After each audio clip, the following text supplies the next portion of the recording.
esperando da hora. Vai chegando aí o pessoal. O tema é complicado, delicado. Aí, 19 horas. Ok? Então vamos lá. Já deu 19 horas aqui para mim. E eu só explicar, né, para vocês em primeira mão do porquê decidi fazer essa live.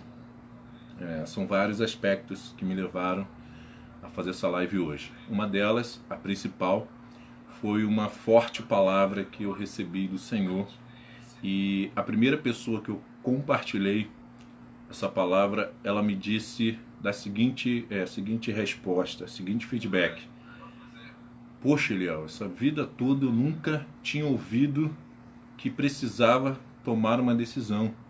Eu não sabia disso. É sério assim? E eu falei, cara, é desse jeito. É assim que funciona. E ele ficou com uma cara de espanto assim pra mim. E eu tinha que vir embora do trabalho. E deixei ele pensativo. Mas espero que ele possa estar assistindo. E eu poder agora trazer a palavra completa. Que eu criei um outro Facebook que eu tinha. Que ele ficou... Deixa eu tirar o Wi-Fi da minha... Bom, continuando. Tá, agora foi. Continuando a explicação que eu estava dando. Não sei a que ponto que parou aí. A Márcia está falando, meu amigo, gosto muito de ti. Um abraço, Márcia, também. Tamo junto. Que esse Face, então, às vezes quando eu posto algumas coisas, né, ríspidas e tal, alguns amigos antigos de Regiane, ele acaba pensando que é ela que está postando. Deixa bem claro que não sou eu. Há uns 3 anos mais ou menos, né, Regiane? Eu venho utilizando essa conta e não, Regiane, nem sempre as coisas que eu compartilho, ela compactua com a mesma visão. Ela tem seus próprios posicionamentos políticos, teológicos, de vida, mas... esclarecendo, então sou eu, Eliel MS, Eliel Mazelo, que utilizo esse Facebook. Bom, agora vamos entrar diretamente na mensagem, como propriamente é o propósito dessa live. O tema é: Deus não gosta de indecisos. Quando eu me deparei com o texto de Êxodo, capítulo 32, verso 26, que Moisés, ao descer do monte, encontra seu irmão Arão, que fez aquele bezerro de ouro, e o povo dançando e festejando, ele dá uma ordem ao povo: quem é do Senhor, venha até mim. Os levitas correram para Moisés, a maioria do povo também, e Moisés vira para os levitas e diz: olha, aqueles... som aí, eu acho que está interferindo aqui, está muito alto. E ele dá uma ordem para os levitas: olha, saia e destrua todos os idólatras, todos aqueles que se voltaram as costas para o Senhor. E os levitas então fizeram ali uma matança terrível, até que a ira de Deus passou. Isso me chocou no primeiro momento. Falei, meu Deus, que radicalidade. Ó, Luquinha, cheguei. Valeu, meu filhão. Te amo. E eu falei, radicalidade, meu Deus. E aí o Senhor falou comigo, uma mensagem para esse tempo: filho, muitos se confundem. Muitos confundem o meu amor. Muitos confundem a minha graça. Eu ainda continuo sendo um Deus que exige separação, sim. Continuo sendo um Deus que exige as pessoas tomarem uma decisão, sim. Eu não gosto de indecisos. Eu odeio pessoas que não se posicionam. E eu espantei e falei, Senhor, está falando comigo, essa mensagem é para mim. E desde então eu comecei a botar cara mesmo. Não me esconder o que eu acredito, o que eu defendo, e defendo com todas as minhas forças e energias. E aí, dando sequência, né, a nossa mensagem, eu vou trazer um outro personagem também, chamado Samuel. Assim como Moisés, ele tinha um tríplice ministério: profeta, juiz e sacerdote. Samuel, ele chama Saul, ele faz a passagem, né, dos juízes, dos legisladores que lideravam o povo, ele faz a passagem agora para a monarquia. Ele unge.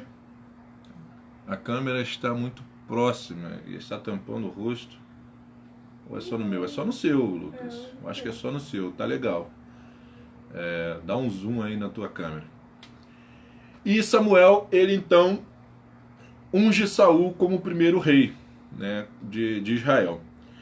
E Saul, ele vai muito bem os primeiros 3, 4 anos de seu reinado, até que ele recebe uma missão. A missão era aparentemente simples: guerrear contra o rei Agag e seu exército, destruir tudo e todos. Só que Saul poupou Agag, trouxe o rei Agag como um troféu de guerra para inflar o seu ego, o seu orgulho como o cara. E também ele poupa o melhor das ovelhas do gado e traz para oferecer. Olá, Marcos, um abraço. Para oferecer ao Senhor. Quando Samuel vê isso, ele fica irado. Ele fala: mas cabra, Deus não mandou você destruir tudo? Ah, mas eu poupei. E aí tem aquele versículo maravilhoso que todos nós conhecemos: por acaso Deus, ele tem tanto prazer assim em holocaustos, em sacrifícios? Deus tem tanto prazer, ele prefere realmente que as pessoas se doem, que fazem, cumprem promessas de procissões e tal? Ou ele gosta que as pessoas realmente obedeçam aquilo que ele mandou cabalmente? Falei, meu Deus. É assim. A conclusão é óbvia. Deus gosta da obediência. Se é para ficar... lembra quando a nuvem parava, o povo parava. A nuvem andava, o povo andava. É desse jeito que Deus quer que nós obedeçamos a sua palavra.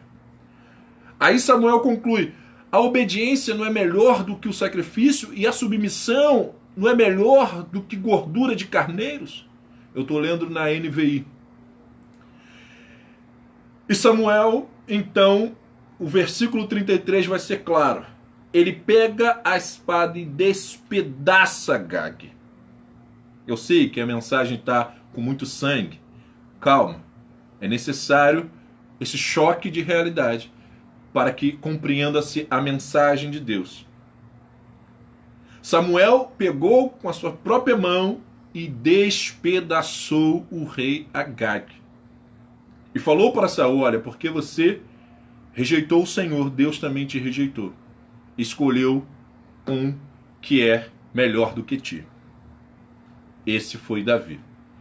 Samuel também, um grande personagem, assim como Moisés, usou-se das suas próprias mãos para defender a honra do Senhor.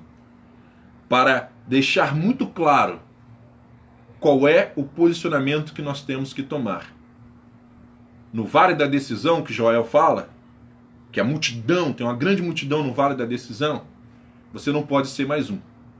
Você tem que se posicionar sempre. Porque é isso que Deus espera de mim e de você. Continuando a nossa tese, eu vou trazer agora um terceiro personagem que também passou por um momento parecido como Moisés, como Samuel.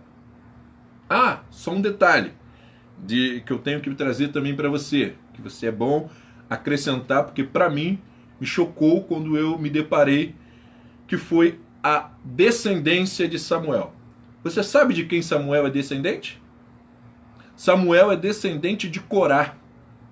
Quando eu vi isso a primeira vez, antes de estudar, depois eu tive uma orientação do pastor Isaías Araújo Júnior, um forte abraço, meu amigo. Jofre, pastor Jofre Ramos, um abraço. Obrigado pelas palavras. Quem dera, sou um humilde servo de Deus, apenas cumprindo meu chamado. Grande apóstolo. Marcos Trindade também. Marcos também, eu já dei um abraço para ele. Deus abençoe. Samuel é descendente de Corá. Aí eu fui, com as orientações que o pastor Isaías me deu, fui nos textos e descobri que os filhos de Corá se posicionaram ao lado de Moisés na rebelião de Corá. Os filhos de Datã e Abirão e toda a sua casa foi engolido pela terra junto com eles. Mas os filhos de Corá não. Os filhos de Corá entenderam que o seu pai estava errado e Moisés estava certo, e eles então se posicionaram ao lado de Moisés e sobreviveram. Graças a Deus que eles fizeram isso. Sabe por quê? Senão nós não teríamos Samuel. Olha só como impacta nas futuras gerações a nossa decisão de aqui e agora, de hoje. Por isso, ficar ao lado do Senhor é muito importante.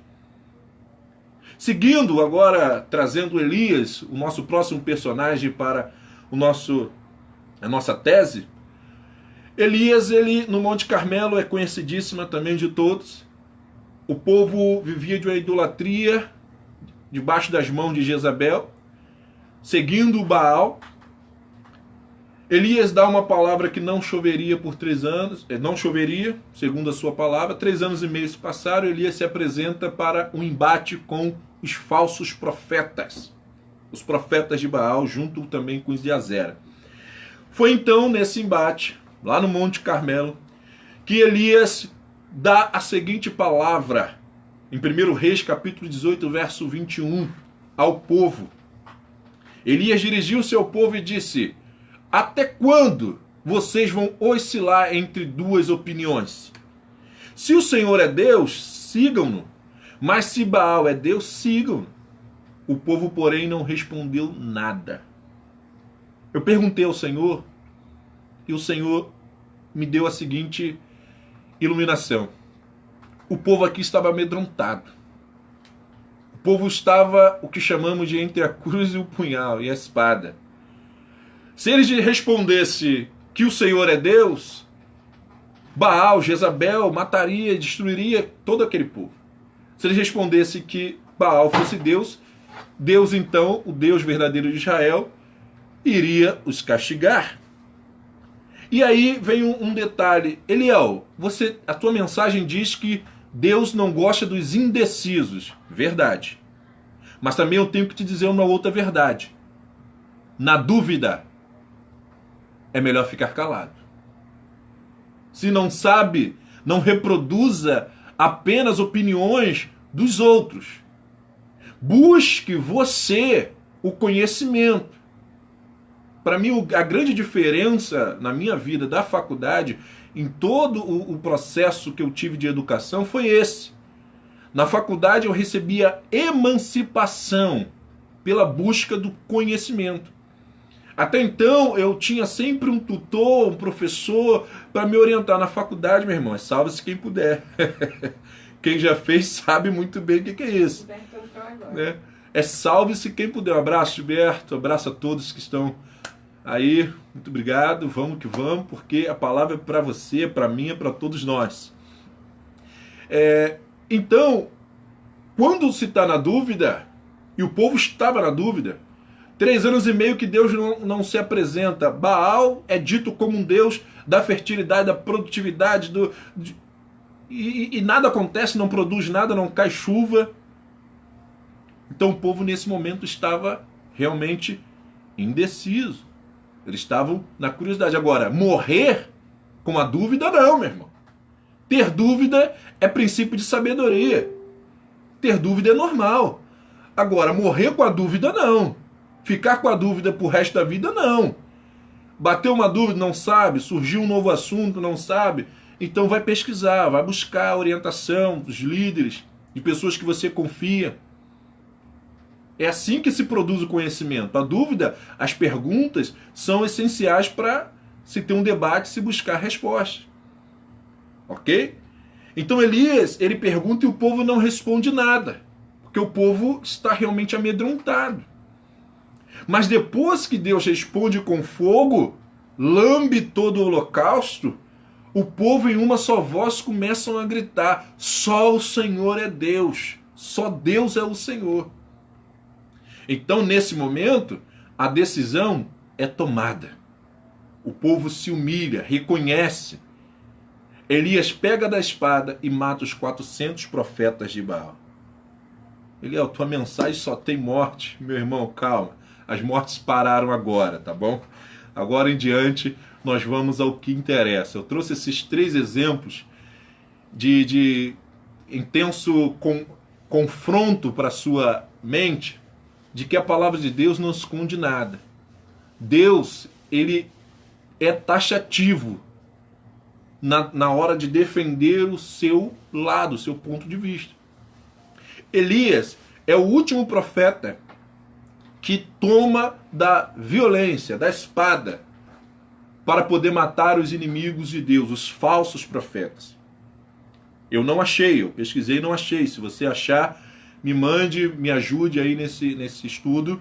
Mas até onde eu encontrei, Elias é o último. Além desses profetas de Baal, teve mais 100 soldados que foram ao monte, né, na arrogância, tentar fazer com que ele descesse para ir encontrar o rei. Ele falou: se eu sou homem de Deus, desça fogo do céu, e consumiu o capitão e os 50. Na verdade são 51, mais 51, 102, né?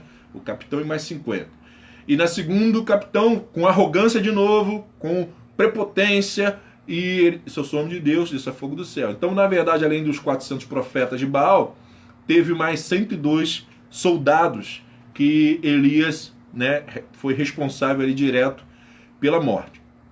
Mas Elias foi arrebatado aos céus num redemoinho, ok? Ele foi arrebatado e passou o ministério para Eliseu, e desde então os profetas não mais se utilizaram da espada para fazer justiça, serem justiceiro de Jeová. Não, Elias é o último, até onde eu estudei, como eu estou dizendo para vocês, mas me ajude aí na minha ignorância, talvez passou alguém despercebido, mas segundo o histórico da palavra de Deus, é isso que eu estou te dizendo.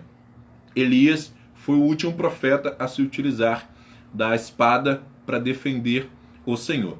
Esses 3 personagens que eu estou trazendo, eles têm uma coerência muito, muito forte dentro dessa mensagem da decisão de seguir ao Senhor. Eu já disse que Moisés e Samuel, eles tinham os mesmos ministérios, não é verdade? Sacerdote, profeta e juízes. Moisés foi o primeiro legislador e Samuel foi o último legislador. Olha só, Moisés, ele inicia, ele transforma os escravos em nação, traz a constituição dos céus e dá ao povo. E Samuel é o último juiz, ele faz a transição para a monarquia. Olha como que Deus trouxe uma mensagem especial do coração dele para nós. E Elias, o que Elias tem a ver com esses 3? Tudo. Ele, com esses outros 2, né? Ele era profeta. Moisés morreu. Mas a palavra de Deus é clara que Deus ocultou o seu corpo para que não fosse idolatrado. Então é como quase um arrebatamento. Mas não é, Deus sepultou, o anjo sepultou mesmo. Elias também Deus ocultou, só que levou inteiro, corpo, alma e espírito. Só que nós não vamos ter, como eu já disse, profetas, né, se utilizando da violência física para fazer justiça em nome do Senhor. Mas Elias e Moisés aparecem no Monte da Transfiguração com Jesus. Moisés representando a lei e Elias os profetas. Isaías avisou, profetizou que antes do Messias iniciar seu ministério, Elias prepararia o caminho. Aí os discípulos perguntam a Jesus: Senhor, mas Elias não tinha que ter vindo para preparar o caminho do Messias? Eles estavam ainda meio indecisos, na dúvida. Será que tu é o Messias mesmo? Está faltando algum detalhe aí no cumprimento das profecias para se cumprir? Aí Jesus responde: Elias já veio e vocês não perceberam. Esse Elias é João Batista. João Batista vem com a mesma roupa, né, parecida com a de Elias. João Batista também fica isolado no deserto como Elias. E João Batista também só se alimenta daquilo que Deus realmente providencia. Elias comeu do que o corvo trazia e bebeu do que o rio produzia. João Batista também só comia gafanhoto e mel silvestre, aquilo que Deus produzia. Então ele veio na unção e no ministério de Elias. Tá bom, Eliel, mas agora está no Novo Testamento. Sim, João Batista rompe um silêncio de 400 anos que vai de Malaquias a Mateus, e nesses 400 anos de silêncio, João Batista rompe, clamando: voz do que clama no deserto, prepare o caminho do Senhor. Arrependei-vos dos vossos pecados, chegai-vos para Deus. Muitos que foram até João Batista, está lá em João capítulo 1, perguntar, se não me foge de memória, versículo 15, 16 em diante, por ali, até o 30, perguntar: você é Elias? Você é profeta? Você é o Messias? E ele dizia: não sou. Tá, quem você é? Eu sou a voz que clama no deserto. Eu sou só a voz, não sou mais nada além disso. Eu sou só humilde servo. Vai vir um depois de mim, que é muito melhor do que eu, maior do que eu. E eu não sou digno de desatar nem a sandália de seus pés. Eu batizo com água, mas ele vai batizar com o Espírito Santo e com fogo. E aí eu aprendi com o meu pastor Zé Maria, um abraço, meu pastor, de que nesse sentido aqui é Espírito Santo, batismo realmente do Espírito Santo, mas o com fogo é justiça, é fogo do inferno. Então, vai batizar com o Espírito Santo aqueles que forem para a salvação, e com fogo aqueles que forem para o inferno.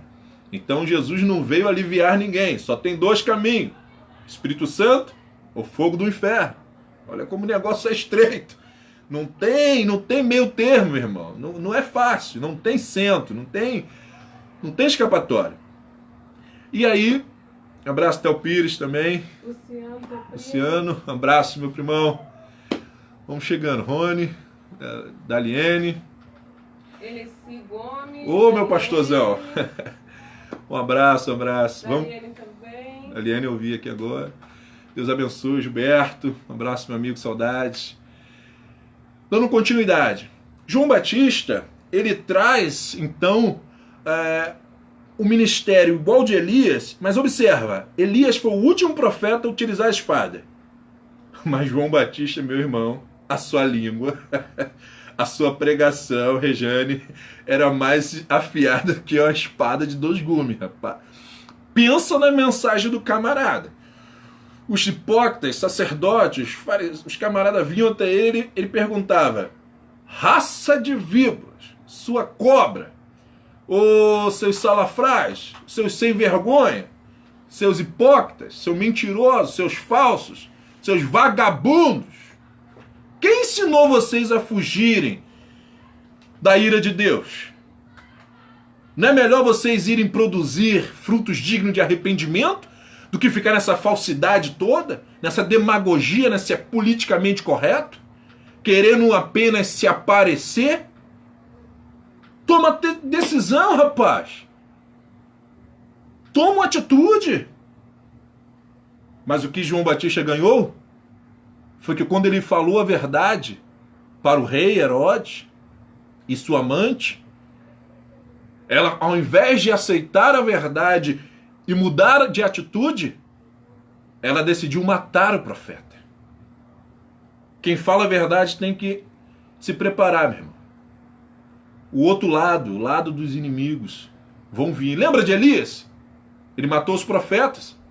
Quando Jezabel ouviu, assim como Herodias, ao invés de mudar de atitude, ela manda uma carta dizendo que vai matar o profeta. É assim que acontece, meu irmão. Por isso que temos que tomar decisão, sim. Por isso que temos que nos posicionar, sim. Por isso que precisamos dizer aquilo que acreditamos, sim, ainda que doa.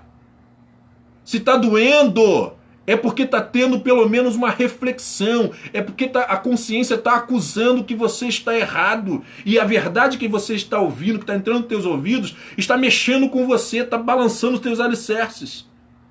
E aí você vai ter que tomar uma decisão. Ou mata o profeta, ou muda de vida. Não tem meio termo. Quando a consciência acusa, só vai ter esses dois caminhos. Ou vai ficar revoltado, começar a postar textão no Facebook, ou então vai mudar de atitude. Vai deixar a palavra entrar e vai se arrepender e começar a produzir frutos dignos de arrependimento. Essa é a verdade. É por isso que a verdade incomoda. Por isso que a verdade dói. Porque ao invés da pessoa mudar de atitude, ela prefere mudar o sistema. Ela prefere mudar as leis. Ela prefere calar o profeta, matar o profeta.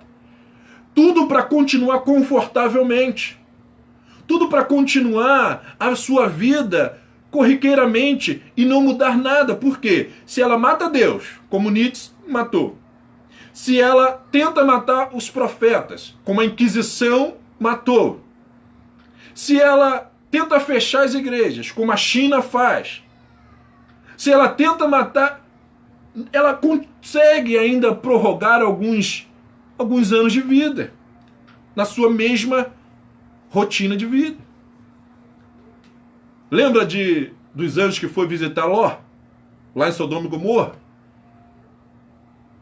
Quando os anjos chegaram e o povo cercou a casa de Ló, os anjos tiveram que cegar aqueles sodomitas, aqueles homossexuais que queriam ter relações com os anjos, para poder Ló conseguir fugir. Porque se ele não cegasse, os homens estavam tão frenéticos, tão alvoroçados, de que não adiantou a apelação de Ló oferecer suas filhas virgens, não adiantou nada. Não adianta com esse povo, não adianta diálogo. Não adianta tentar ter diálogo. Porque eles não aceitam. As mentes estão tapadas. Sabe o que Paulo vai dizer sobre aquele exemplo do povo que teve encontro com Moisés quando ele desce do monte da transfiguração? Lá em 2 Coríntios capítulo 3, Paulo faz uma analogia, né, da revelação do evangelho, né, por que os judeus não entendiam a lei que aponta para Cristo. Aí Paulo no versículo 14, eu trouxe alguns textos aqui para vocês, ele diz o seguinte: não só o rosto de Moisés estava encoberto com véu, mas a mente e o entendimento do seu povo também estavam vendados e obscurecidos. Porque este véu só pode ser removido por meio de Cristo. Que véu é esse? O véu da ignorância. O véu da ignorância. Então, muitas pessoas, eu compreendo, é por isso que eu estou fazendo essa live, compartilhando essa palavra de Deus, porque muitas pessoas vivem na ignorância. Como esse meu amigo ontem, eu compartilhei um resumo dessa palavra, e ele estava na ignorância. Ele falou: cara, eu não sabia disso, eu nunca tinha ouvido isso dessa forma. Que é sério desse jeito. Que eu tenho que me posicionar. Eu não posso continuar vivendo achando que Deus vai me aceitar de qualquer jeito. Palavras dele. Então, eu falo ainda para os que estão na ignorância. O que é a ignorância? Existe a burrice e existe a ignorância. O que é a burrice? A burrice só os médicos, os psicanalistas, psicólogos podem atestar que uma pessoa tem cognitivamente dificuldade de entendimento. Só os especialistas podem chegar a essa conclusão. Mas esse tipo de pessoas que teve algum...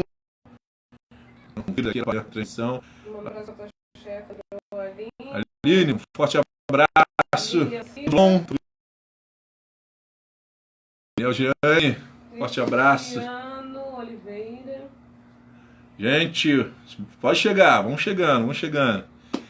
Então, partindo desse ponto que, antes do vírus me atrapalhar aqui um pouquinho, onde é que eu estava? Então, a questão das pessoas que têm cognitivamente dificuldade de entendimento, porque sofreu alguma lesão, me ajuda aí, Regiane, teve algum problema, ou um atraso, ela tem um problema na sua mente, no seu entendimento, no seu sistema, para compreender as coisas. Então essa pessoa é o que a gente chama vulgarmente de burra, né? Mas não é burra, não é o termo correto, né? Mas só para a gente poder entender, acaba as pessoas vulgarmente, esse cara é um burro, e tal. mas na verdade são pessoas que têm um atraso cognitivo. Esse tipo de pessoa, não tem jeito. Esse tipo de pessoa, eles vão repetir sempre a mesma coisa ali, como mantra e tal, e não tem jeito, não tem como a gente avançar no conhecimento. Então, o professor em sala de aula, quando eu sou professor de história, então quando a gente identifica esse tipo de pessoa, e isso é identificado, claro, logo lá nas primeiras idades, é direcionado para um sistema especial de aprendizagem. Ele vai até conseguir aprender algumas coisas e ter uma vida um pouco sociável, mas vai sempre ter algum tipo de atraso, vai sempre ter, na média de idade, vai sempre estar atrasado, vai ser um padrão completamente diferente. Não é esse tipo de pessoas que eu estava me referindo há pouco tempo. Tem os ignorantes. E quem são os ignorantes? A própria palavra a gente também confunde, mas a palavra significa aquele que ignora o conhecimento. Então, os ignorantes seriam aquelas pessoas que você traz um dado, ela olha, mas ela prefere ignorar. Ela nem quer entender, não quer... ela tem capacidade cognitiva. Se ler, se parar, refletir, ela consegue entender e alcançar. Mas ela deliberadamente rejeita. Deliberadamente ela não quer mudar o seu conforto, aquilo que ela acredita. Então ela se fecha dentro da sua religião, se fecha dentro do teu pensamento político, se fecha, às vezes até por interesses terceiros, e ela rejeita deliberadamente. Esses são os ignorantes maliciosos. Não é desses também que eu ainda insisto em ensinar, em pregar e falar. Eu estou interessado no terceiro grupo, que são os ignorantes por falta de acesso. Eles são ignorantes, mas não no sentido de ignorar, mas eles são ignorantes porque ignoraram o conhecimento a eles, negaram o conhecimento a eles. O conhecimento não chegou a eles. Então eles estão ignorantes porque eles estão fora do âmbito daquele conhecimento que foi produzido. Então, se ele está fora, ele não teve acesso, ele está na ignorância. E se ele está na ignorância, então ele precisa ser alcançado pelo ensino, pela palavra. E é por esse grupo que eu ainda insisto, que eu ainda falo, que eu ainda debato, que eu discuto política, porque eu acredito que esse público, quando ele é alcançado, ele passa a entender e fala, cara, como esse meu amigo no trabalho de ontem, fala, rapaz, mas se eu entendesse isso há mais tempo, eu já tinha mudado de vida, eu tinha feito as coisas completamente diferentes do que tenho feito. Esse é o pagamento que eu tenho. É isso que me faz ainda acreditar no conhecimento. Porque existe, são poucos, mas existem aqueles que não conhecem porque lhe foi negado o conhecimento, o acesso ao conhecimento. Então a gente vai produzindo, vai falando, e uma hora a gente encontra um desses corações, ok? Então João Batista tinha uma língua afiadíssima, pregava. E se o João Batista, só fazendo um paralelo antes de passar para o próximo personagem, e o último, João Batista, se fosse um pregador conferencista de hoje, sabe aonde ele ia estar pregando? Ainda no deserto. Infelizmente, ainda no dia de hoje, ele estaria pregando no deserto. Ele não estaria em nenhum templo. Eu não estou aqui fazendo concessão, não. Eu estou falando a realidade. Porque se ele fosse em nenhum dos templos e pregasse a mensagem que ele pregava naquele tempo, ele seria expulso e nunca mais voltaria. Porque a grande realidade, e eu me incluo 100% nisso, a grande realidade é que nós vivemos um evangelho hoje mamão com açúcar, meu irmão. No Brasil não tem perseguição religiosa. Um pedido de encerrar as atividades de cultos por causa da população, né, do ajuntamento das pessoas por causa do Covid-19, cara, foi um debate, uma discussão, uma coisa, ao meu ver, simples de se resolver. E aqui abrindo um parênteses, por que simples de resolver? Porque veio a mídia trazendo alarde, meu irmão, que parecia que o ar estava tão contaminado do Covid-19, que se a gente botasse o pé pro lado de fora da casa, a gente seria destruído. Parecia que estavam naquele filme do Will Smith, né? Eu Sou uma Lenda. Parecia que... Então, naquele primeiro momento, a igreja não poderia se rebelar contra as autoridades constituídas por Deus e manter os seus cultos, na minha visão, porque senão ela depois ia ser acusada como estão tentando acusar o presidente que quer que a economia continue funcionando. Eles iriam dizer que as igrejas foram as culpadas de disseminar a contaminação do vírus. Então, de forma razoável, nós precisávamos, e a maioria dos pastores acabaram entendendo, de dar um stand-by. Porque a igreja, o corpo de Cristo, continua nas casas, continuam tendo atividade, nós continuamos tendo culto, nos aprofundando a palavra de Deus. Você está me ouvindo aí agora, a palavra que Deus colocou no meu coração está sendo alimentado, tem tantos YouTubes, pessoas pregando, os grandes pastores renomados. Então, vamos aprender, vamos aproveitar esse tempo para poder produzir conhecimento, estudar e se aprofundar. Mas uma coisa é uma coisa, né? Outra coisa é outra coisa. Então, quando naquele primeiro momento veio aquele alarde, que ninguém sabia exatamente como que ia se reagir o vírus no Brasil e tal, beleza, vamos ouvir.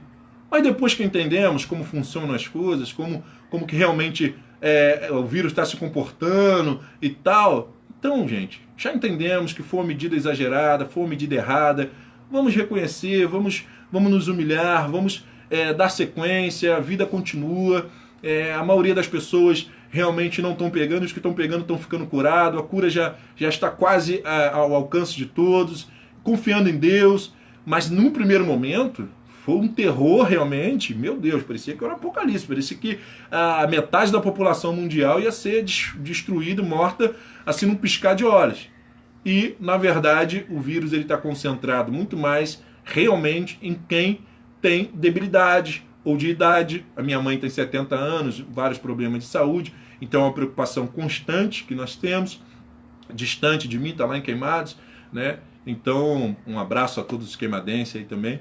Mas a verdade é que esse grupo é o grupo de risco, os demais, a própria Conlurb que eu trabalho no setor de logística, né, tomou a medida desde o primeiro momento e mostrou-se acertada, até porque é uma empresa que não pode parar, é uma empresa que trabalha na limpeza do Rio de Janeiro, e ela fez exatamente o que o presidente falou, o isolamento vertical.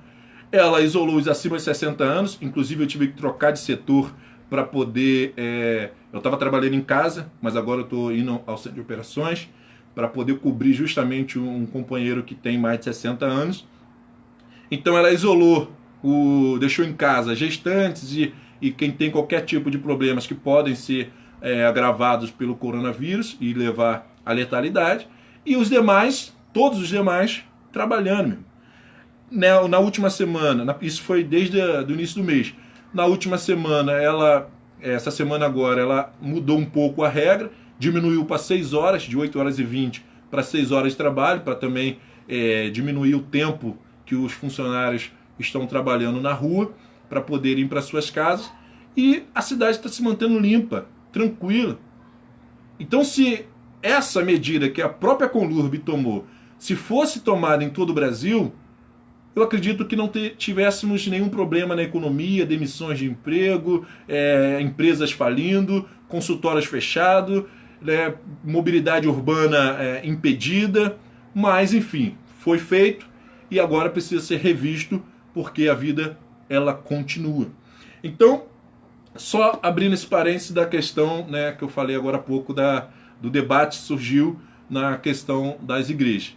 O próximo personagem que eu trago agora para encerrar é justamente Jesus. Esse personagem controverso pelos historiadores, mas que é admirado por todos. Até os ateus admiram Jesus, o nosso Senhor e Salvador Jesus Cristo.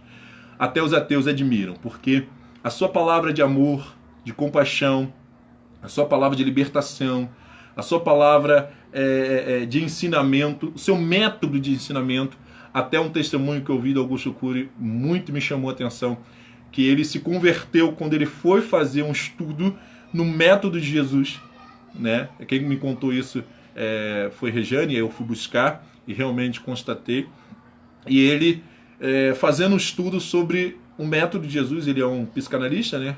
Muito conceituado, best-seller em vários livros, e era ateu. E quando ele foi fazer o perfil psicológico de Jesus, dos ensinamentos de Jesus, do líder Jesus, ele ficou encantado. Que ele falou, cara, humanamente é impossível esse cara naquela época ter feito tudo que fez. Ter usado... A primeira pregação minha no seminário, que foi um desafio lançado pelo professor, esse pastor Ezequiel Teixeira, um forte abraço, meu amigo, saudade de ti. E ele lançou um desafio ali, você tem 5 minutos para pregar. E eu falei, meu Deus, que mensagem que eu vou pregar. E a mensagem que eu preguei, eu me lembro até hoje, só preguei nesse dia, eu preguei também na gincana, no grupo, defendendo o grupo do pastor Anderson Viana, onde nós ganhamos também aquela gincana. E a mensagem que eu preguei foi o seminário de Jesus, a faculdade de Jesus. O seminário de Jesus durou 3 anos, aproximadamente 3 anos e meio, com seus discípulos e apóstolos. Ao contrário que muitos acham, eles não eram analfabetos. Eles poderiam ter pouco estudo, mas judeu analfabeto não existe. Eles tinham até poucos estudos, mas não eram analfabetos, e muito menos analfabetos funcionais. Porém, ao sentar e conviver 3 anos e meio com Jesus, aprendendo com Jesus, eles se tornaram apóstolos. E se tornaram grandes líderes da igreja cristã, da igreja primitiva, e disseminaram a palavra de Deus por todo mundo da época conhecido, e ela chegou até nós, hoje, no século 21. Esse Jesus, que a base do seu ensinamento era por parábolas, ele também não tinha uma palavra leve para os hipócritas e fariseus, não, meu irmão. A minha Bíblia e a sua Bíblia mostra muito claro quando ele se deparava com alguém que vinha confrontá-lo, testá-lo, tentar pegar ele em alguma falha, fraqueza ou erro, ele pegava pesado. Era pesado. Lembra? Acautelai-vos do fermento dos fariseus, ou seja, da falsidade, da hipocrisia, da religiosidade dos fariseus. Mateus 23, ele vai dar os ais, né, o ensinamento dos discípulos. Ele fala o seguinte, olha, observai os ensinamentos que eles dão, mas não imitem a prática deles, porque eles até ensinam corretamente, mas vivem uma outra realidade de vida. Então, quando esse grupo vinha debater com Jesus, Jesus dava-lhe paulada. Agora, quando o pecador vinha, humildemente, arrependido, se lançando aos pés de Jesus, aí, meu irmão, os braços abertos. Um exemplo disso, que eu estou falando, de que existem 2 naturezas humanas que se manifestam, uma mais para lá, outra mais para cá, é a cruz. A cruz de Cristo, ele pendurado na cruz, nós temos de um lado um homem que mesmo na morte de cruz decide morrer zombando de Cristo, e um outro que se humilha e é salvo. Isso significa que há 50% da população, mais ou menos, não é um número exato, é óbvio, mas 50% mais ou menos da população vai ser uns orgulhosos e vão morrer no erro e no pecado, mas não dá o braço a torcer de que precisam de um salvador, de uma salvação, e 50% de que, às vezes, quando tem uma oportunidade, lembra da ignorância por falta de acesso? Então, esse grupo pode ser que ele se converta antes de uma dor ou na dor, mas ele não morre no erro. Se o evangelho for apresentado a ele, a verdade for apresentada a ele, ele se arrepende, ele se converte. Mas tem outro grupo, como o Faraó, que vai ficar com o coração duro até morrer. Ele não vai mudar, é a cabeça dura e ele não vai mudar. Não tem jeito. Tem aqueles que vão se arrepender e tem aqueles que não. É paciência, é assim que funciona. A cruz é o exemplo disso. Ok? Então Jesus, para esses que são cabeça dura, ignorantes, que não vão mudar, Jesus trata eles com ignorância também, meu irmão. Não tem alívio, não. Não tem. Até a mulher cananeia, que é a única pessoa que Jesus virou as costas nos evangelhos todo, a única que procurou e ele virou as costas, a única. Ainda assim, quando ela insistiu e se humilhou, se comparou ao cachorro, ele então atendeu o pedido dela. Ela quebrou o orgulho dos gregos, da sabedoria, da inteligência, a arrogância, a pendância. Ela se humilhou e ao se humilhar, Jesus atendeu e curou a filha dela. Expulsou o demônio da filha dela. Então, se nós viermos com arrogância diante do Senhor Jesus, prepare para chicotada, lapada e paulada. Agora, se viermos humildes, como João Batista, Evangelho de João 1,30, importa que ele cresça e eu diminua. Se essa for nossa postura, então os céus estão abertos e o conhecimento de Deus acessível para eu e você. Para concluirmos, eu vou trazer um dos ensinamentos de Jesus para os seus discípulos, porque a hora já se foi, né?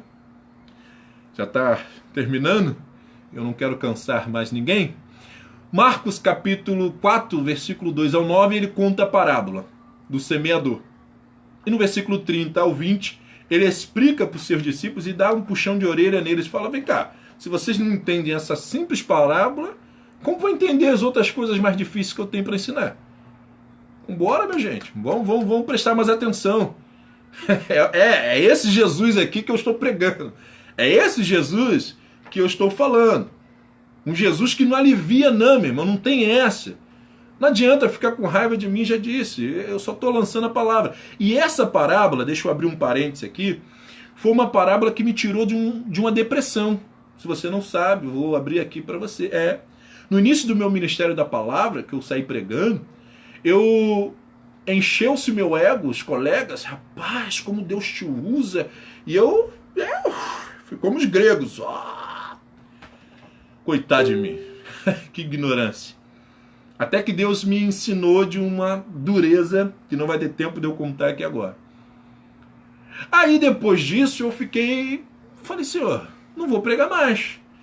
Porque eu me sinto um ninho, alguém fora do ninho, um peixe fora d'água, pregando no reteté. Olha o estilo de mensagem que eu prego. E aí no reteté e eu cresci no reteté, nasci criado, né, ali no meio do fogo, a minha hashtag, né, forte esse manto, né, só para explicar aqui, não é ironia, né, é o que eu acredito mesmo, porque ao ler sobre a mensagem da cruz, os discípulos rasgaram as vestes, mas na hora de os soldados rasgaram as vestes, mas na hora de rasgar o manto não tinha costura. E aí eu falei, Senhor, a seguinte explicação, você pode receber ou não. As vestes simbolizavam a religião. É fácil de rasgar. É fácil surgir uma nova igreja, uma nova religião, uma nova seita. É fácil de rasgar. Mas o manto representa o evangelho. Representa a mensagem da cruz. A mensagem de Cristo, o sangue de Cristo. Esse não tem emenda, esse não tem costura. Esse não tem como ser rasgado. Podem até pregar uma heresia, até mesmo que eu estou pregando aqui, você tem que meditar, você tem que analisar os versículos que eu falei e ver se é isso mesmo. Eu estou usando algumas versões mais atuais, a NVI e a Bíblia Viva, mas você pode pegar essas mesmas ou comparar com as outras. Você tem que fazer isso, você tem que comparar o ensinamento. Então quando eu uso forte esse manto, é o manto do Evangelho, que não há divisão, não há separação, não há como ser rasgado. Ok? E essa parábola foi quando o Senhor falou comigo. Meu cachorro está querendo entrar. Quando o Senhor falou comigo, meu filho, você está preocupado demais à toa. Você não tem que se vangloriar, mas também não tem que achar que é um zero à esquerda. Você tem que saber apenas o seu lugar. Eu falei, tá, Senhor, mas qual é o meu lugar nesse ministério da palavra? Aí o Senhor mostrou nessa parábola.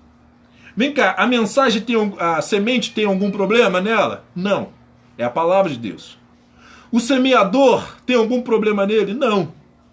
Nessa parábola, o semeador é Jesus. que está semeando.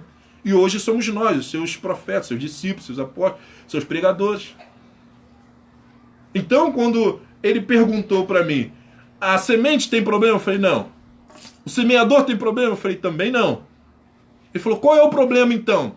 Eu falei, são os terrenos, sim. São os solos. Ele falou, meu filho, se o solo é o problema, então continue jogando a semente. Continue semeando. Você foi chamado apenas para lançar a semente. Agora, dependendo do solo que cair, é que vai ter o resultado ou não. O primeiro solo que a semente cai é o solo duro. É a beira do caminho, aquele solo que não foi preparado. E esse solo, ele, da dureza do coração humano, vai ouvir essa mensagem, vai fazer o vídeo de mercador, vida que segue, o diabo rouba a semente do coração dela, manipula essa pessoa como ele quer e pronto. Essa pessoa não vai ficar no evangelho, ela não vai mudar de vida. O segundo exemplo de terra que a semente caiu é o terreno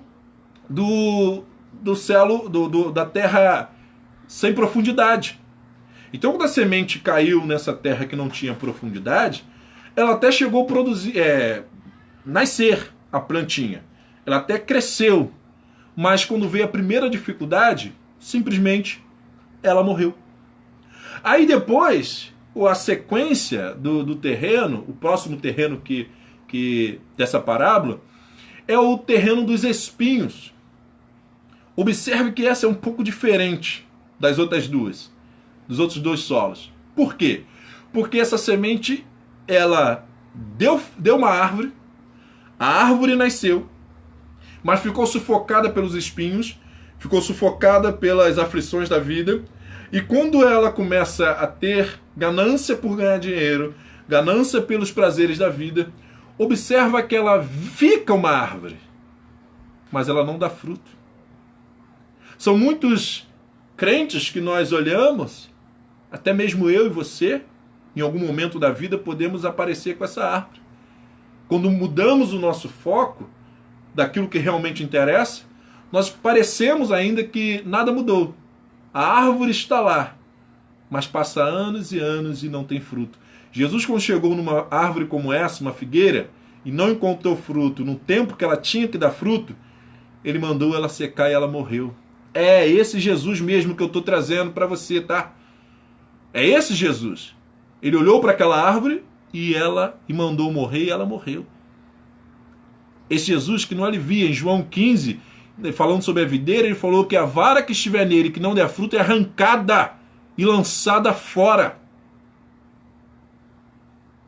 É esse evangelho que está oculto dos púlpitos, dos templos, e que o Senhor está me chamando para trazer para você, meu irmão. O evangelho não mudou, continua radical, continua ainda exigindo uma mudança total de vida.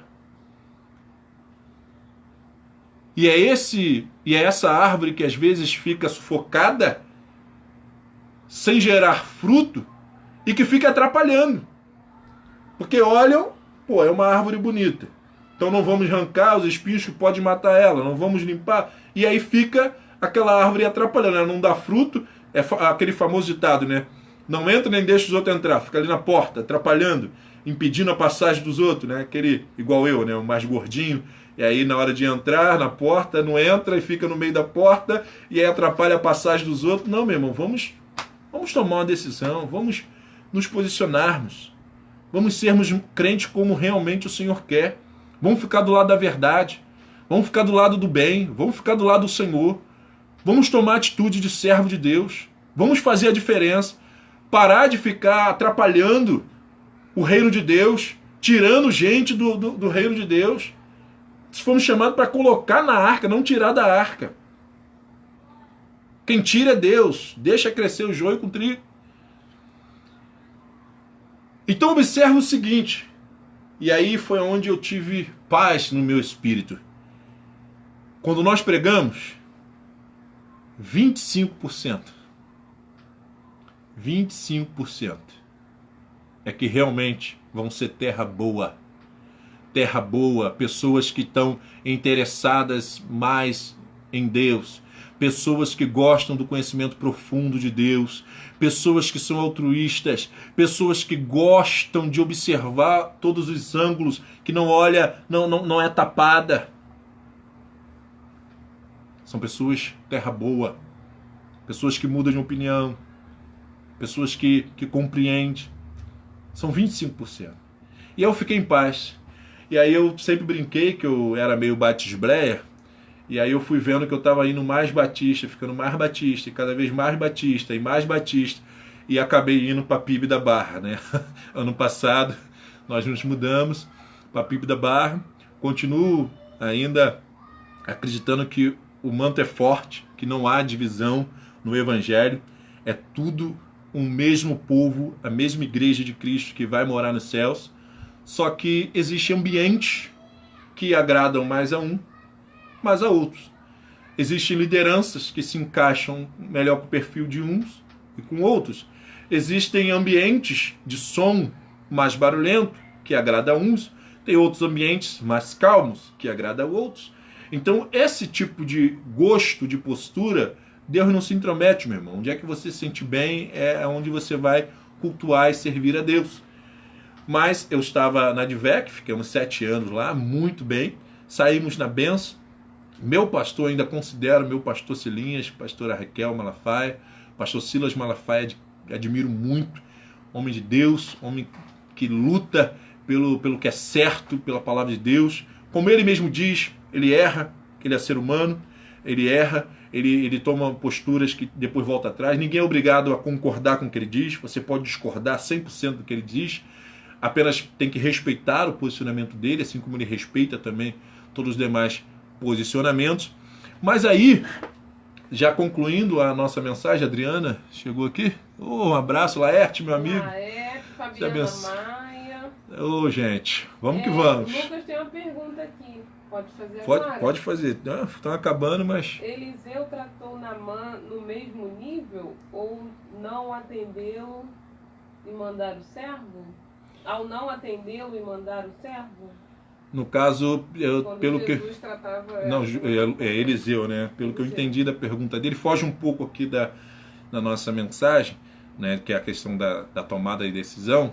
Mas Naamã teve que tomar uma decisão. E é interessante, Lucas, essa tua colocação. Vou abrir esse parênteses para te responder antes da gente finalizar, que estamos finalizando mesmo.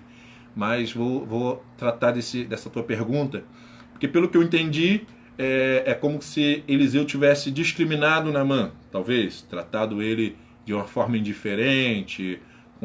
Seria mais ou menos nesse sentido a sua pergunta, né? Eu acredito que não. Teologicamente, se a gente for observar, Naamã era um leproso, ok? E como leproso, Eliseu não podia ter contato com ele, ok? Ele era um leproso na Síria, ele não tinha problema, ele não estava debaixo da lei judaica, então ele não tinha problema em continuar sendo general, continuar convivendo no meio do seu povo. Mas ao chegar em Jerusalém, em Israel, em Samaria, Eliseu é a capital do norte, ele está lá no norte, Israel. Ao chegar lá na casa de Eliseu, Eliseu não recebeu, né, pelo que eu entendo, por causa da questão da sua lepra.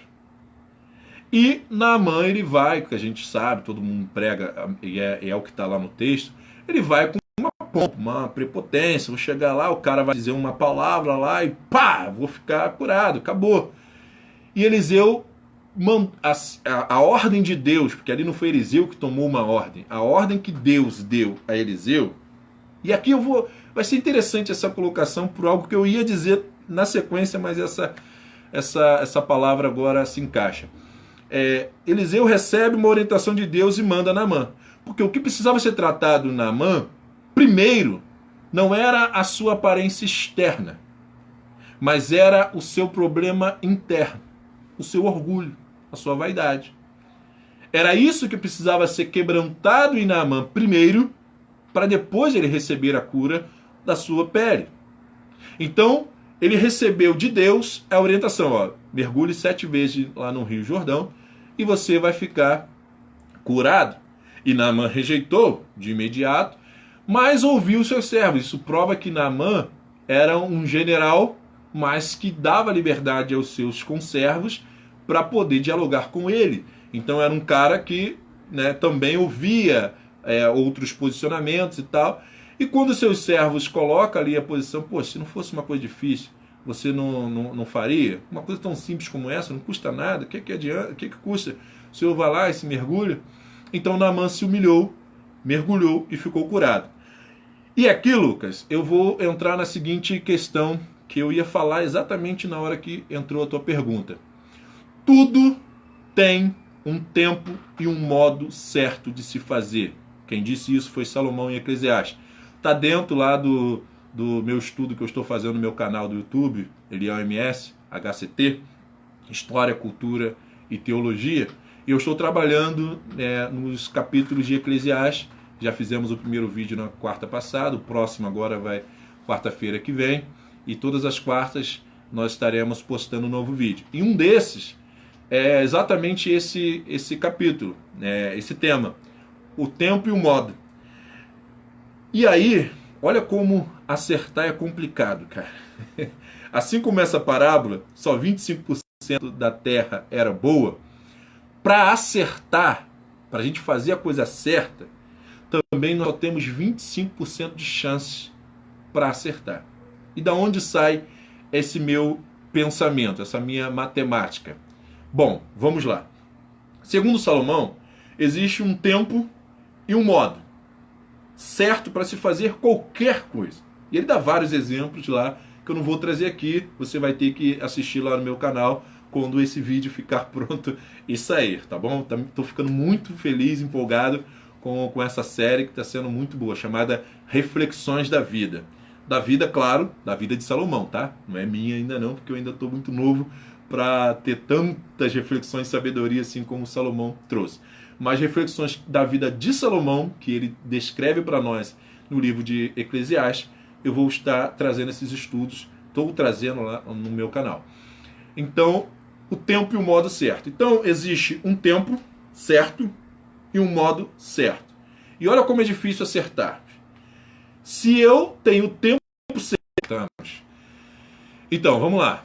Existe o tempo certo, mas se eu fizer o modo errado, vai dar errado. Eu tenho um tempo certo, mas agir de modo errado vai dar errado. Se eu tenho o tempo errado e eu agir de modo certo, vai dar errado. Olha, já foi 50% de erro. Se eu tenho o tempo errado e o modo errado, aí que deu errado mesmo. 75% de chance de eu errar. Eu só vou acertar quando eu usar o tempo certo e o modo certo, cara. Olha como é difícil a gente acertar. Olha como é difícil. Por isso que ser humano é sinal de errar. Vamos errar por quê? Porque nós temos em 4 chances só uma de acertar.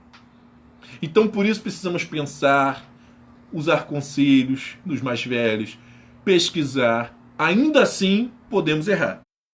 Mas é muito mais chance que teremos de acertar. Ok? Mas não é porque erramos que vamos também terra arrasada. Errou, recomeça, se arrepende, aprende com os erros e vida que segue. Se achegue a Deus, que Ele está de braços abertos para cada um de nós.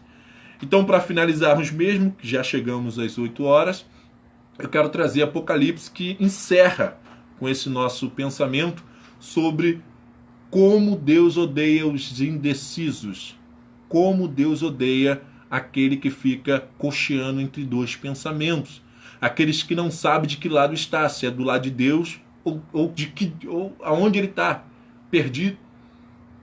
Ou então é uma raça de víbora e nem sabe, não produz frutos dignos de arrependimento, como João Batista chamou a atenção, ou como Jesus disse, é uma vara que não dá fruto, ele vai arrancar, ele vai arrancar, ele vai arrancar. Mas vamos lá, Apocalipse capítulo 3, versículo 14 ao 22. Ao anjo da igreja de Laodiceia escreve esta carta. Esta mensagem vem daquele que permanece firme, a testemunha fiel e verdadeira, a fonte primitiva da criação de Deus. Eu conheço bem as suas obras. Sei que você não é quente nem frio. eu desejaria que você fosse uma coisa ou outra. Observe. Porém, já que você é meramente morno, eu estou a ponto de cuspir você da minha boca. Você diz, eu sou rico, tenho tudo o que necessito, não preciso de coisa alguma. E não percebe que espiritualmente você é um desgraçado, um miserável, um pobre, cego e nu. O meu conselho a você é que compre de mim ouro puro, ouro purificado pelo fogo. Só então você será verdadeiramente rico. E que adquira de mim vestes brancas, limpas e puras, para cobrir a sua vergonha e nudez, e compre de mim remédio para curar os seus olhos, e devolver-lhe a sua vista. Eu corrijo e disciplino todo aquele a quem amo. Portanto, todavia, abandone a sua indiferença e se torne um entusiasta das coisas de Deus. Eu gosto muito da Bíblia Viva, porque é muito fácil de compreender a mensagem do coração de Deus. Tornem-se um entusiasta. Sabe o que é um entusiasta, meu irmão? Sabe o que é? Vamos lá, trouxe do dicionário aqui para ficar bem claro para todos nós. Que intensamente ou exageradamente dedica-se a algo. Tomado de arrebatamento, de admiração por alguém ou algo. É um fanático. Não pelo futebol, pelo Flamengo, até um pouco tempo eu era. Né? Não, fanático por Jesus. Fanático pela verdade. E conhecereis a verdade vos libertará. Fanático por Jesus. Que se exprime com entusiasmo. É isso que Jesus está dizendo. Abandone a indiferença, a dúvida. Sai do vale da decisão que Joel clama, que tem uma multidão. Sai dessa multidão, sai desse vale da decisão. Se posicione, assume o seu lado, ok? Porque não assumir lado nenhum, você já está junto com a multidão. Já está fazendo parte do povo que Deus odeia. Você tem que tomar uma decisão. Ou amigo ou inimigo de Deus. Jesus foi muito claro. Quem não ajunta comigo, então espalha. Quem não está juntando com Jesus, de alguma forma está espalhando, está atrapalhando. Então, assume. E mais, além de deixar a indiferença, seja um entusiasta. Cara, isso me encheu de ânimo. Eu falei, não, agora é o que eu precisava, essa palavra de Deus para defender com força aquilo que eu acredito mesmo. Porque, rapaz, essa ordem puxou minha orelha. Jesus... Essa mensagem, eu já disse no início e repito, ela é para mim, tá? Tá bom? Ela é para mim. Deus falou comigo e eu estou aplicando na minha vida. Só que estou compartilhando com você que eu acredito que você também, Deus está falando. Deus está também puxando a tua orelha. Eu me recuso a acreditar que ele puxou só a minha. Eu me recuso a acreditar que só eu precisava ouvir essa palavra. Até porque ele pediu para compartilhar e o primeiro que ouviu me respondeu, me deu feedback que realmente precisava ter ouvido essa palavra. Então, o Senhor Jesus está falando, deixa a indiferença e se torne um entusiasta das coisas de Deus, um fanático pelas coisas de Deus. E aí o final dessa parte, versículo 20 ao 22, ele diz ao povo, a essa igreja, a Laodiceia, que ele que era o dono da igreja estava do lado de fora, batendo. Parece até coronavírus, né, gente? Todo mundo confinado. Só que não esqueça de deixar Jesus do lado de fora do seu confinamento, tá bom? Chame Jesus para dentro da sua casa, do seu lar, da sua vida, do seu coração. Amém? Para ele poder fazer morada. Porque ele não pode ficar o tempo inteiro batendo, querendo entrar. Deixa ele entrar. Se ele já faz parte, deixa ele agora tomar conta. Deixa ele dirigir a sua vida. Essa é a palavra de Deus que eu tinha para compartilhar, o recado de Deus para compartilhar com vocês, né, com todos aqueles que, de alguma forma, possam ser atingidos e alcançados e abençoados por ela, e que possamos continuar. Não vamos ser coniventes com o pecado de ninguém. Ninguém. Nem comigo. Todas as vezes que eu errei, eu tive pessoas para me apontar, me dizer que eu errei me mostrar os meus erros, estender a mão e me ajudar na caminhada. Eu tenho um grupo de apoio muito bacana, todas as terças-feiras, chamado Celebrando a Recuperação, desde 2000, Transformação agora, né? Celebrando Transformação, que todas as terças-feiras nós nos reunimos lá na PIB da Barra. Desde 2016 eu faço parte e tem sido uma bênção, né? Eu aprendi ali uma coisa que mudou a minha vida por completo. Eu me recuso a ser a mesma pessoa todos os dias. A cada dia eu preciso ser melhor do que eu fui ontem, do dia anterior. Eu vou de passo a passo, um passo de cada vez, buscando ser melhor. Como diz Eclesiastes, né? Como diz a palavra de Deus, é Eclesiastes ou Provérbios, né? A vereda do justo é como a luz da aurora. Né? Provérbios 4,18. Minhas universitárias aqui, o versículo preferido dela, o meu também. Né? A Bíblia toda é minha preferida, né? A vereda do justo é como a luz da aurora, que vai brilhando mais e mais até ser dia perfeito. E aí nós entendemos que esse dia perfeito é a nossa morte, a nossa partida. Seja no arrebatamento da igreja ou no arrebatamento individual, quando nós morrermos aqui na terra. Então, até chegarmos ao dia perfeito, a nossa vereda tem que ser como esta vereda do justo. A cada dia brilhando mais. Porque o nosso brilho, ele tem que chegar a uma intensidade, não por nossa própria vaidade, para querermos provar que somos mais santos do que ninguém, não. Mas quanto mais a minha luz brilhar, mais pessoas vão ser iluminadas. O caminho dessas pessoas vão ficar aplainados, visíveis, e os buracos elas vão poder perceber antecipadamente e evitar cair. Observa como o versículo ele é profundo. Até eu morrer, ou seja, enquanto eu estiver vivo, a minha luz vai iluminar pessoas, vai iluminar caminhos.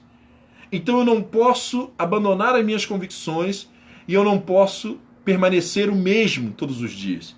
Eu preciso a cada dia, progressivamente, melhorar e melhorar e melhorar até o dia que o Senhor olhar ou fizer como fez com Elias, me chamar no arrebatamento, ou a morte, ou o arrebatamento da igreja, seja como for, nós estaremos sempre procurando. Assim como Moisés, Samuel, Elias foram enérgicos para defender o lado do Senhor, João Batista e Jesus também confrontaram os falsos hipócritas, aqueles que já escolheram seus lados, ou seja, o lado da maldade. Nós não podemos parar. Porque esses do lado da maldade, eles ficam tentando se justificar. Eles vivem tentando fazer com que todos façam o mesmo que eles fazem. Porque assim, eles se sentem mais felizes. Porque o seu pecado entra na normalidade. Mas nós não podemos compactuar com isso. Porque só existe céu ou inferno. Bem ou mal. Justiça ou injustiça. Com Deus ou sem Deus. Não adianta se ofender com o que estou pregando, e sim com aquilo que tu praticas. Porque se a verdade te ofende, mesmo dita de forma ríspida ou branda, não é a pessoa ou a palavra que está sendo dita que está te ofendendo. E sim, a tua própria consciência está julgando, dizendo que você é culpado. Então tome a posição, assume o teu lado, o lado da verdade ou da mentira. Não há meio termo. Não há. Não inventa. É verdade ou mentira? Bem ou mal, certo ou errado. Não tem relativismo, não tem nada disso. Não existe nada disso. O que existe é certo ou errado. Bem ou mal. Ok? Um forte abraço, estalar os ossos. Fique com Deus e até a próxima oportunidade. Tem mais alguma pergunta aí? Não, Wagner de Quintino, mandando um abraço. Abraço, Wagner. Gente, a Luzia, Marcele também. Fala, meu querido. André Alves. André, um abraço. Lucas, muito boa reflexão. E vamos que vamos, gente. Vamos encerrar por aqui, que eu vou até beber uma água. Falei demais sem beber, sem pausar. Me empolguei. Foi a primeira live. E espero que vocês possam ter gostado. Dê aí o feedback, compartilhe, para que Deus venha abençoar mais vida. Um abraço, fui!